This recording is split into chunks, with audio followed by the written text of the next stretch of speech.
start our journey at Aberdeen Harbour, where we join the North Link ferry.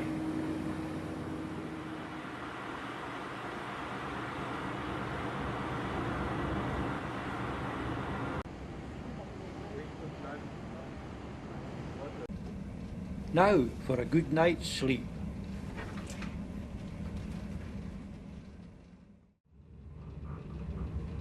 We wake up to our first view of Shetland. It is not long before we enter Lerwick Harbour. Everybody is eager to disembark. We leave the ship, park our car, then go back aboard for breakfast. It is 8 o'clock in the morning and the town is still quiet, so it is ideal to go exploring.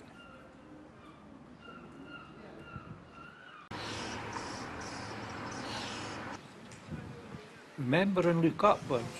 We might have missed the Shetland flag.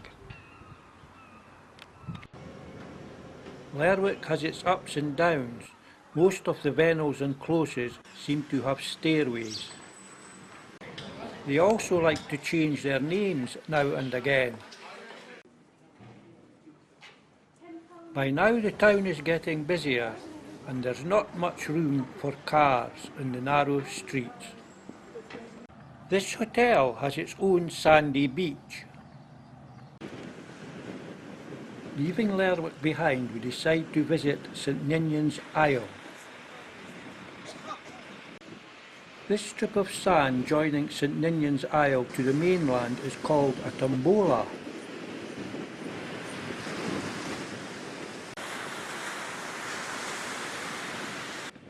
We set off to look for St Ninian's Chapel. I would think on a high tide St Ninian's would be cut off from the mainland. In an archaeological dig in 1958, a schoolboy found a hoard of silver bowls and ornaments. You can see it's pictures, there's the dumbbells, there's the V-rod. Looking about the site, you could still see the remains of some gravestones and the remains of an old well. Going back over the tombola, we also discovered the tide was coming in. Now to another archaeological site, Jarlshof.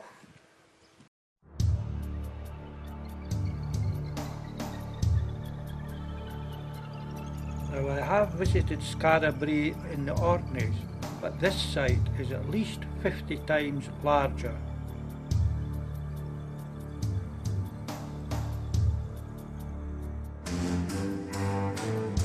Unlike Skara Brae, you are allowed to walk about the ruins. It is one of the most important prehistoric sites in Shetland, with a history of almost uninterrupted habitation right up to the 1600s.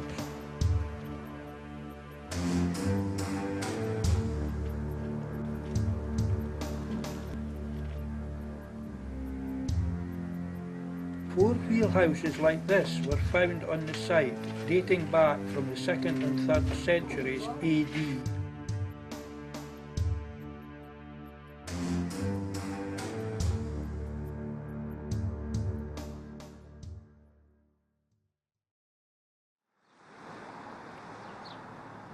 This is a memorial erected to commemorate those lost on raids from here to Norway in the Second World War. This house was the town's base for the secret raids. Time to get back on the ferries. This ferry is taking us over to the island of Yell. We travel the whole length of Yell to catch another ferry. We have to wait a while because the ferry is being refueled. After a short journey, we reach our destination. We are soon put in no doubt that the Vikings were here.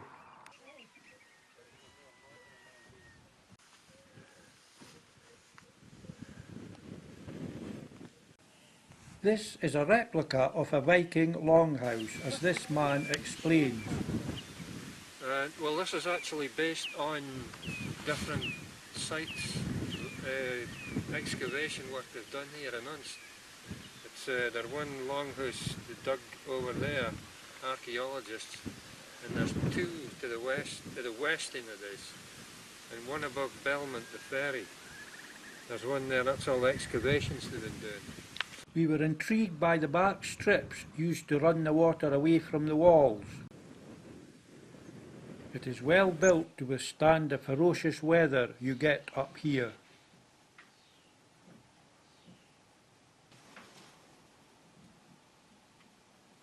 On the way back to the ferry, we came across this unusual bus shelter furnished with chairs, table, books, flowers and various other things. We also stopped to have a look at this church, which must be the most northern church in Shetland.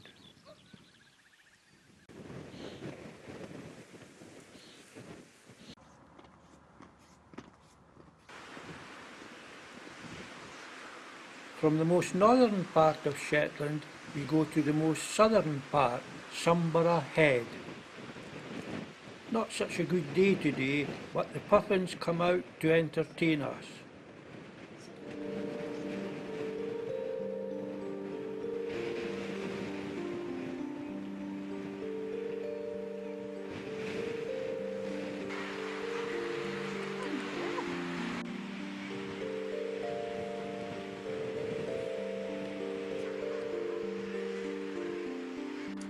This one is gathering nesting material.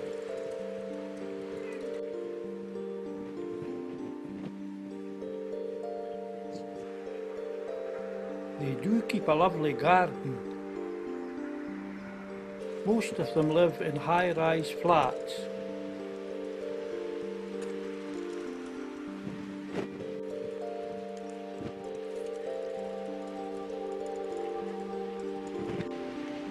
The birds here have no problem when it comes to bath time.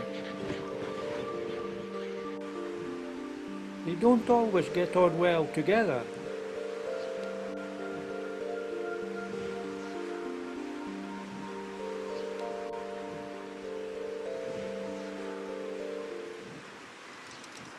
Sumburgh Head Lighthouse is well worth a visit. We first visit the engine room where they have 3 diesel engines on standby in case of a power cut.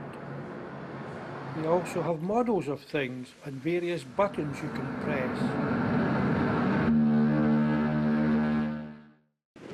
They also have a marine life centre.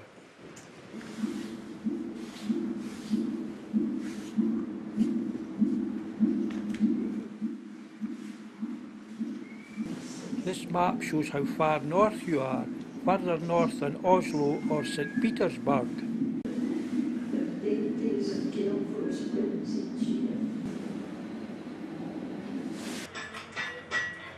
They also had their own blacksmith shop. We were surprised to find this radar station, which acted as an early warning system in the Second World War.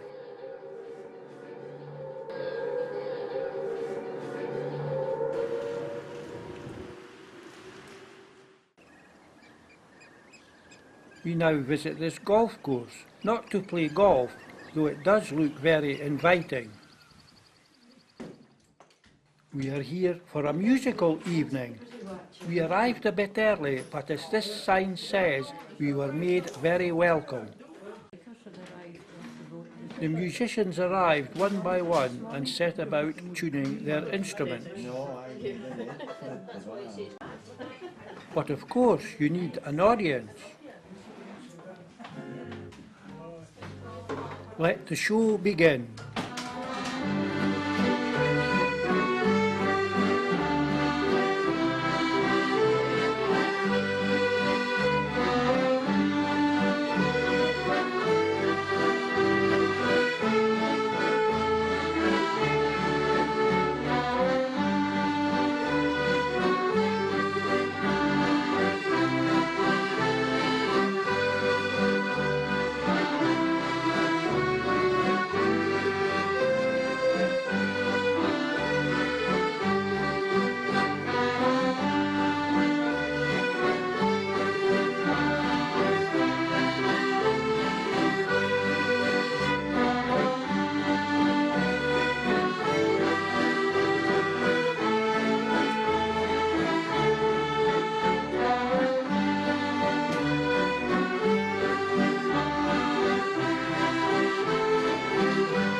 At half time, they all stop, have something to eat and catch up with the local news.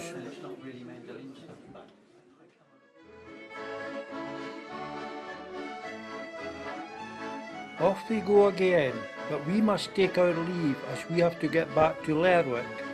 But the golf continues and the fishing, as the days are long in Shetland. Next day we decide to go over to the island of Musa. We're going to land here in a small jetty, which we call the West Ham, and there are posts all around the island here from the RSPB. You can walk this way around.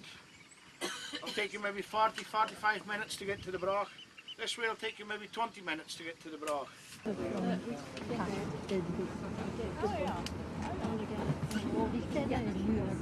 Oh, map of the island.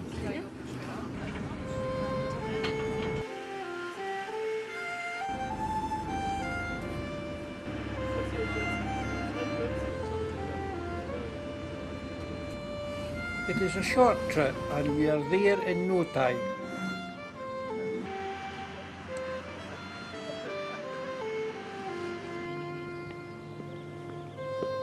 The passengers take their time to make up their mind which way they want to go. We decide to take the long way round.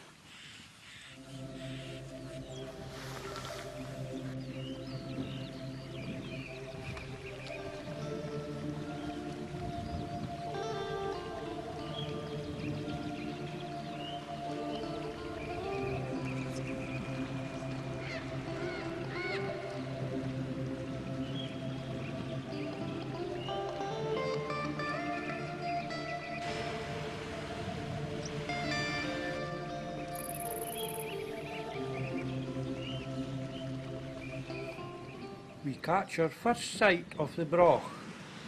This is the most complete Broch in the world.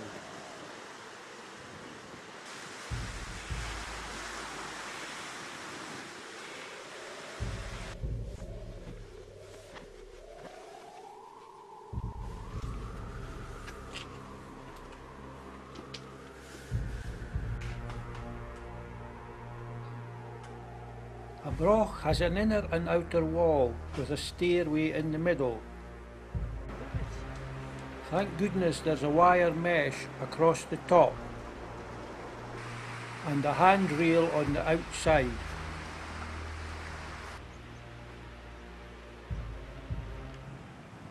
Ah, we haven't missed the boat. The boat also does dusk trips to enable you to see the storm petrels returning to their nest in the dim light to avoid predators. At Sand Ness on the west coast we visit this woolen mill. In some parts it is quite noisy.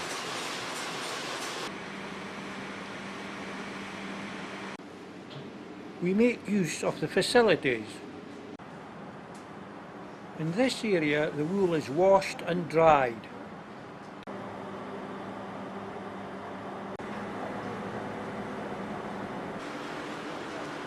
It is then loaded into the carding machines.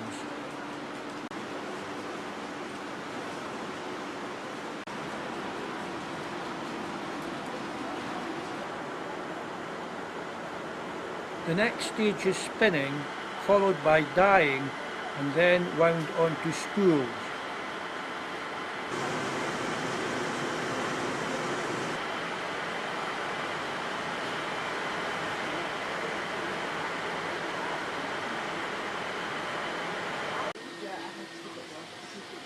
We now go on to the knitting room, where the garments are made.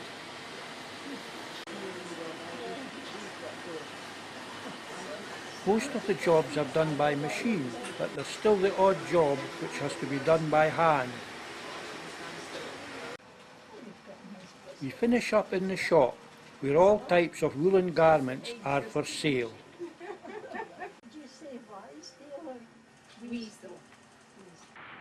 There's another method of going to Shetland, by plane.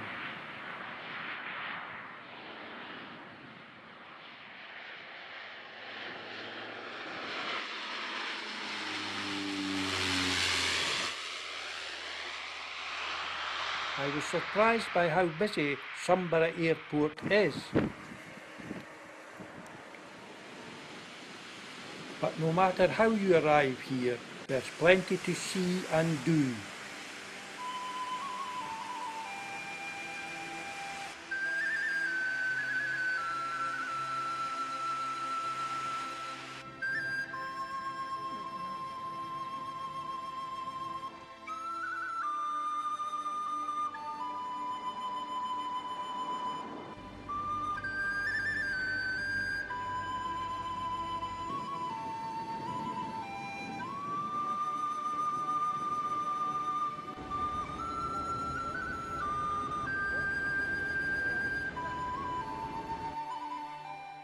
As this man is pointing out, go see for yourself.